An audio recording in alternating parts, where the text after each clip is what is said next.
अस्सलाम वालेकुम व्यूअर्स, उम्मीद है आप सब खैरियत से होंगे। तो जो स्टूडेंट इस चैनल पे फर्स्ट टाइम आ गए हैं वो इसको पहले चैनल को सब्सक्राइब कर लें, बिकॉज यहाँ पे बहुत शॉर्ट लेक्चर सीरीज होंगी। बहुत ज़्यादा लॉन्ग लॉन्ग लेक्चर्स यूट्यूब पे अवेलेबल हैं और काफ़ी स्टूडेंट्स ऐसे हैं जिनके लिए इनको टैकल करना थोड़ा मुश्किल हो जाता है, स्पेशली जब आप एग्ज़ाम्स के बिल्कुल करीब होते हैं। तो ये लेक्चर सीरीज बहुत बहुत बहुत आपको शॉर्ट बनाकर दी गई है, टू द पॉइंट बना के दी गई है, कोशिश की गई है इसमें आपको सब कुछ समझ आए। तो चलते हैं अपने लेक्चर की तरफ। The bond indenture. The bond indenture is a contract between the bond issuer and the bond holder. Basically ये कॉन्ट्रैक्ट होता है इशुअर और होल्डर, जो बॉन्ड होल्डर होते हैं या बॉन्ड इशुअर होते हैं, इन दोनों के दरमियान जो कॉन्ट्रैक्ट होता है उसको बॉन्ड इंडेंचर कहा जाता है। The trust company must be make sure the term of indenture are obeyed. अब सबसे पहले तो मैं आपको एक सिंपल वर्ड्स में ये सारे पॉइंट्स मैंने हाईलाइट कर दिए हैं, ये आप देख लीजिएगा, लेकिन मैंने आपको एक सिंपल सिनेरियोज में बता दूंगी कि अगर हम किसी से कॉन्ट्रैक्ट करते हैं, हमारा सबसे पहले सिनेरियो क्या होता है, हम अपने आप को जितना सिक्योर कर सकते हैं, दोनों पार्टीज को सिक्योर का अपने आप को सिक्योर करना लाजिम है। हम जो कॉन्ट्रैक्ट साइन करते हैं उसमें बेसिकली हम हर तरह के जो है पॉइंट्स को क्लियर करना चाहेंगे, अपने सेफ्टी एंड को हर तरह से क्लियर रखेंगे।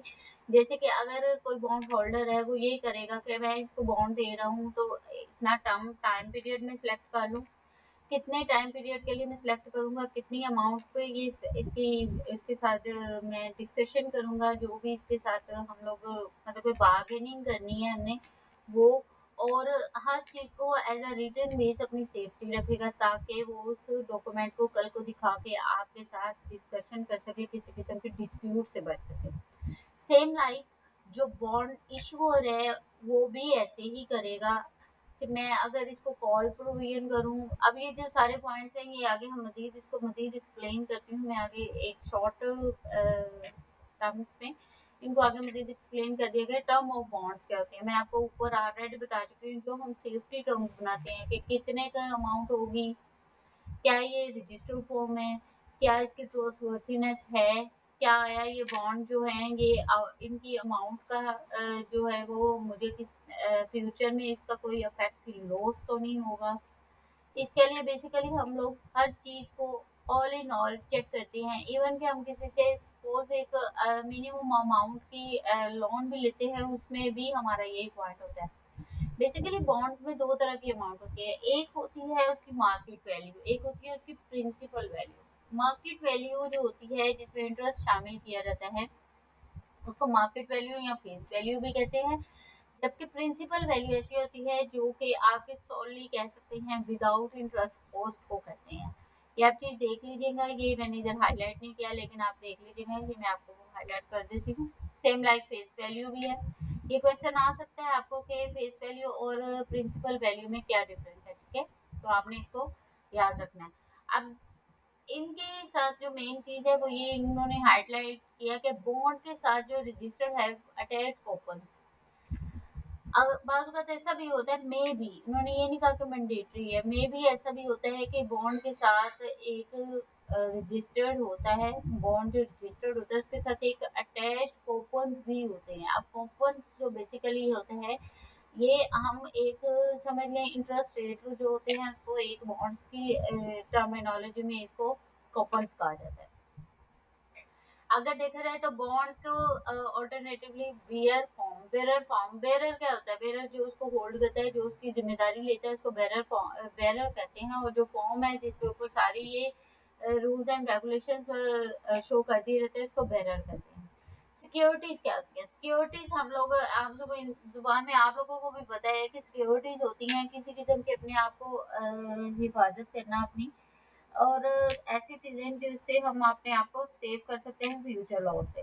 तो इसकी डेफिनेशन पढ़ लेते हैं। Debt securities are classified as collateral and mortgage used to protect the bond holders.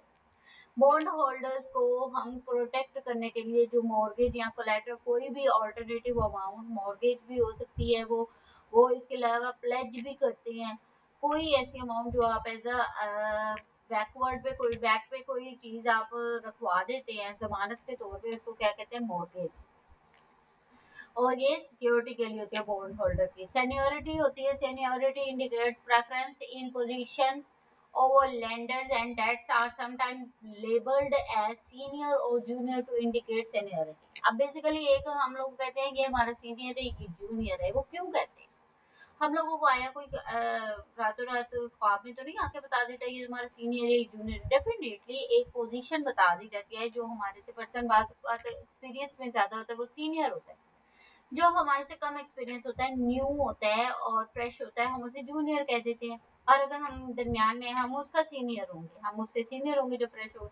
ये चीज होती है जिसको हम एक पोजीशन की बेस पे लेबल करते हैं, उसको कहते हैं सेनियोरिटी। ठीक है, मैं जो चीजें बता रही हूँ आपने उनको टू दी पॉइंट याद रखना है, और ये लेक्चर्स आपने पेपर से पहले एक बार जरूर गो थ्रू करने हैं, ये आपके लिए बहुत बेनिफिशियल है। अब रीपेमेंट क्या होती है? रीपेमेंट हम कहते हैं जो पेमेंट किया उसको अगेन से रीपे करना। Bonds can be repaid at maturity or they may be repaid in part or in entirely before maturity. Earlier repayment is handled through a sinking fund. क्या कहा जा रहा है कि या तो ये रिपेड की जाती है मेच्योरिटी पे भी, और या तो एक पार्ट पे कर दी जाती है, या ऐसा भी है कि आप इसको लमसम अमाउंट पे करते हैं। और ये क्या होता है? Sinking fund. सिंकिंग फंड जो होते हैं, sinking fund is an account managed by the bond trustee for the purpose of repayment of. ये एक सेपरेट एक समझ लें, एक हम लोग बॉक्स बना लेते हैं, मनी बॉक्स, उसमें अमाउंट सेपरेट रख लेते हैं कि कल को सिनेरियो ये भी हो सकता है कि जो बॉन्ड होल्डर्स है वो हमसे पेमेंट वापस मांग सकता है, हमें रीपे करना है, या वो पेमेंट मांग सकता है, या हम लोग उसको उससे बॉन्ड वापस ले सकते हैं। तो इन दोनों सिनेरियोज में हमारे पास इंस्टेंट पेमेंट होना जरूरी है, तो उसको क्या कहते हैं? सिंकिंग फंड कहते हैं। हमने एक अमाउंट के लिए सेपरेट रखी होती है फॉर फ्यूचर कॉन्टिजेंसी के लिए। ठीक है, अब कॉल प्रोविजन क्या होती है? कॉल प्रोविजन होती है, call provision allow the company to repaid. अब ये कंपनी को रीपरचेज के लिए अलाउ करती है, बॉन्ड होल्डर्स को नहीं। कंपनी जो बॉन्ड इश्यूअर्स होते हैं, जैसे कि कंपनी को कहती है कि आप अपने जो है बॉन्ड के लिए कॉल कर लें, अब दोबारा से अपना बॉन्ड परचेज कर सकते हैं, और इसके लिए डेफिनेटली वो रीपे करते हैं। और ये for the being of specific period होता है। और हम अगर सिंपल वे में देखें, the difference between the call price and the stated value is the call premium. अब जो डिफरेंस बिटवीन कल जो ऊपर वैल्यू होती है और जो हम लोग प्राइस वॉल कॉल प्राइस दे रहे होते हैं, उन दोनों का जो डिफरेंस होता है उसको कॉल प्रीमियम कहते हैं। ठीक है, अब जो नेक्स्ट चलते हैं, प्रोटेक्टिव कोवेनेंट्स क्या होते हैं? ये नेगेटिव भी होते हैं और पॉजिटिव भी होते हैं। और नेगेटिव में क्या होता है सिनेरियो? डेफिनेटली आपको पता है कि नेगेटिव में ऐसी चीजें होती हैं जो हमारे जो डिस्क्रिशन से अभाव होती हैं, हमारे जो सोर्स से अभाव हैं, तो वो लिमिटेशन जो हैं हमारे पे कंपनी लगा रही होती है, ऐसी कंपनी लगा रही होती है जिसकी वजह से हम लोगों के लिए वो बेनिफिशियल नहीं होती, इसलिए इसको नेगेटिव कोवेनेंट्स कहते हैं। जैसे कि वो ये भी कह सकते हैं कि आगे आप बॉन्ड्स को इशू नहीं कर सकते, मजीद रीसेल नहीं कर सकते, मजीद इसको इस पे जो डिविडेंड वो आपको कह सकती है कि किसी फिक्स प्राइस के साथ अपनी मर्जी का भी दे सकती है, वो आपको प्लेजिंग पे भी रिस्ट्रिक्ट कर सकती है। इन सारी सिनेरियोज को आप देख लीजिएगा, ये ऐसी चीजें होती हैं जिसके लिए वो उसको पर्सन को कंपनी जो है रिस्ट्रिक्ट कर सकती है। अब पॉजिटिव कॉम्पोनेंट ये होते हैं जो कि इसके बॉन्ड होल्डर्स के लिए बेटर होते हैं, उसके लिए पॉजिटिव होते हैं, और उसकी ट्रस्टवर्थी होते हैं। द फर्म में must maintain its working capital. अब ये वर्किंग कैपिटल अपना मेंटेन रखती है। कुछ ऐसी कंडीशंस होती हैं जिस पे वो मान भी जाती है और किस पे वो रिफ्यूजल दे देती है। तो जिसमें जो हमारे लिए बॉन्ड बेनिफिशियल होती है उसको पॉजिटिव कहते हैं, जो हमारे लिए मतलब कि हम लोगों को सूट नहीं करती वो हमारे लिए नेगेटिव कहते हैं। अब bond ratings are an assessment of the credit worthiness of the corporate issuer. ठीक है, अब ये बेसिकली हम लोग बॉन्ड रेटिंग देख रहे हैं, हर चीज को हम रेटिंग दे रहे होते हैं कि इसको 5 रेटिंग, 3 रेटिंग, 2 रेटिंग, 2.5 रेटिंग। ये डिपेंड करता है कि आपकी ट्रस्टवर्थीनेस और क्रेडिट वर्थीनेस कितनी होती है, और ये इतना मोस्ट इम्पोर्टेंट नहीं है, बस एक बार आप देख लीजिएगा। आगे उसी क्रेडिट रेटिंग जो है रेटिंग देख रहे हैं हम, उसी के बिहाफ पे ये देखें triple A, double A, single A, triple B. जैसे हम लोग एक आपने अक्सर देखा है, जैसे हमारा रिजल्ट आ रहा है, जैसे बीयू में रिजल्ट आया स्टूडेंट्स का, तो ए ग्रेड, बी ग्रेड किस बेस पे दिया जाता है? उसके रेटिंग्स पे, उसकी परफॉर्मेंस की बेस पे।